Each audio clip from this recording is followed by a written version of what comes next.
গল্প কেঁচো খুঁড়তে কেউটে।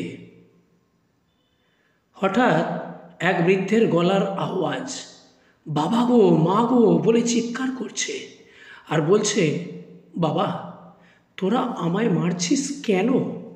আমি কি অপরাধ করেছি?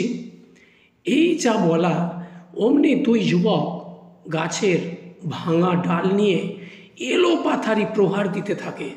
বলে, বাবা শালা নিজের ভাইকে ঠকিয়ে এখন সাধু সাজা, আজকেই তোকে ওপরতলায় পাঠিয়ে দেব বলে পুনর্বার লাঠি দিয়ে বেধড়ক্কা প্রহার দেয় আর অপরজন কিল ঘুষি মারতে থাকে।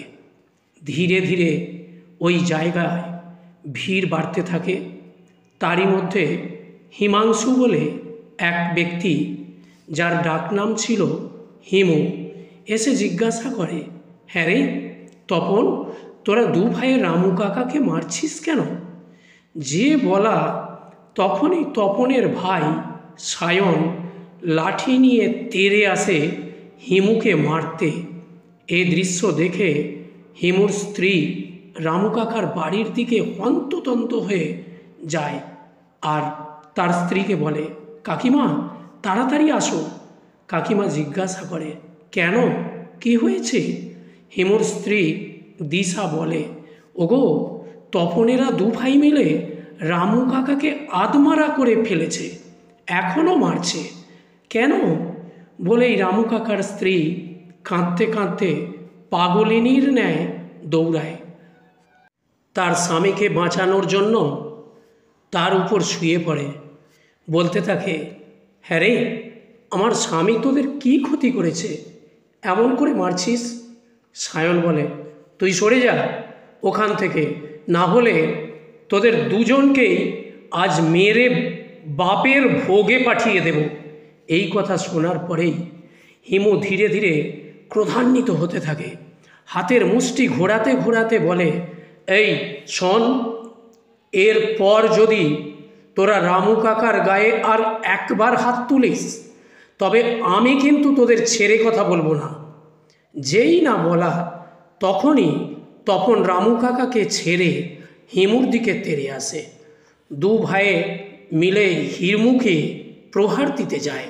সঙ্গে সঙ্গে হিমু তপনের চুলের মুঠি ধরে এক কাছাড় মারে আর তপনের ভাই সায়নকে জামার কলার ধরে শূন্যে চাগিয়ে রাখে। বলতে থাকে, তোরা দু ভাইয়ে বুঝলি তো, বাপেরও বাপ আছে। পরে দু ভাইয়ে গালিগালাজ করতে থাকে হিমু আর রামুর বিরুদ্ধে। এলাকার লোক লোকারণ্য হয়ে গেল। তারই মধ্যে একজন মধ্যবয়স্ক ব্যক্তি, রোহিত ঘোষাল, বলতে থাকে, ওই দু ভাইয়ের খুব বাড়বাড়ন্ত হয়েছে। ওরা দু ভাই যখন তখন মদ খেয়ে থাকে, যাকে তাকে প্রহার দেয়, এমনকি অশ্লীল ভাষাও বলতে ছাড়ে না। ওদের দু ভাইকে পুলিশের হাতে তুলে দাও সবাই মিলে। ভিড়ের মধ্য থেকে একজন থানায় ফোন করে। মিনিট পাঁচেকের মধ্যেই ওই স্থানে এক ভ্যান পুলিশ আসে। থানার বড়বাবু দু ভাইকে দেখে অবাক, বলে, এখানেও তোরা মস্তানি করতে এসেছিস? কথাটি শুনে হিমাংশু বড়বাবুকে জিজ্ঞাসা করে, স্যার এরা আবার কোথায় ছিল? বড়বাবু বলেন, আগে বলুন ওরা এখানে কি পরিচয় দিয়ে আছে? হিমাংশু বলে, কেন স্যার, ওরা তো তপন আর সায়ন।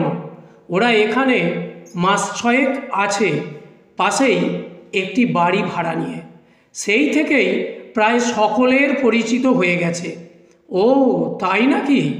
তপনের উদ্দেশ্যে বড়বাবু বলেন, হ্যাঁ রে, তোদের কে তপন আর কে সায়ন?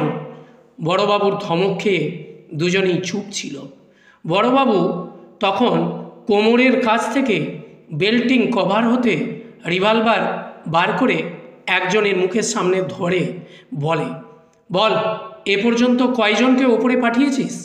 দুজনেই নিরুত্তর। ঠিক আছে চল থানায় চল। বড়বাবু কহিলেন, শুনুন, এরা যে দু ভাইয়ের পরিচয় দিয়েছিল, এরা সাধারণ নয়, এরা হলো ত্রাস সৃষ্টিকারী খুনি, একজন হলো জগা আর একজন হলো মাধা। এ পর্যন্ত এরা শতাধিক লোককে টাকার জন্য খুন করেছে। এখানে কী কারণে ওরা জাল বিস্তার করেছিল তার তদন্ত করতে দেন, কিছুদিনের মধ্যেই আপনারা জানতে পারবেন ওদের এখানে আগমনের কারণ। আমার যতটা ধারণা, রামবাবুর কিছু গচ্ছিত টাকার ওরা সন্ধান পেয়েছে, আর তারই জন্য ওরা চেয়েছিল একটা ঝামেলা পাকিয়ে দিয়ে একটা ছোটোখাটো মিটিংয়ের ব্যবস্থা করা, তারপর মোটা অঙ্কের টাকা দাবি করা। ওদের সাথে আপনাদের লোকাল ব্যক্তি কেউ না কেউ জড়িয়েছে বললে ভুল হবে। ওরা টাকার লোভ দেখিয়ে নিজেদের দলভুক্ত করেছে। ঠিক আছে, আজ রাতেই ওদের সাথে বসবো থানায়। ভারী বেঁচে গেছেন, ওরা প্রথমেই ধরা পড়ে গেছে। অবশ্য জগা আর মাধার চারপো হয়ে গেছিল। ঠিক আছে হেমুবাবু, আপনাকে ধন্যবাদ, আমি আসছি। আমার কবিতা ও গল্পগুলি যদি আপনাদের ভালো লাগে তাহলে আমার চ্যানেলটিতে ভিডিওটি লাইক করবেন এবং আমার চ্যানেলটি সাবস্ক্রাইব করে দেবেন এবং পাশের বেল আইকনটি প্রেস করে দেবেন, যাতে আমার চ্যানেলে ভিডিও আপলোড করলেই আপনারা দেখতে পান।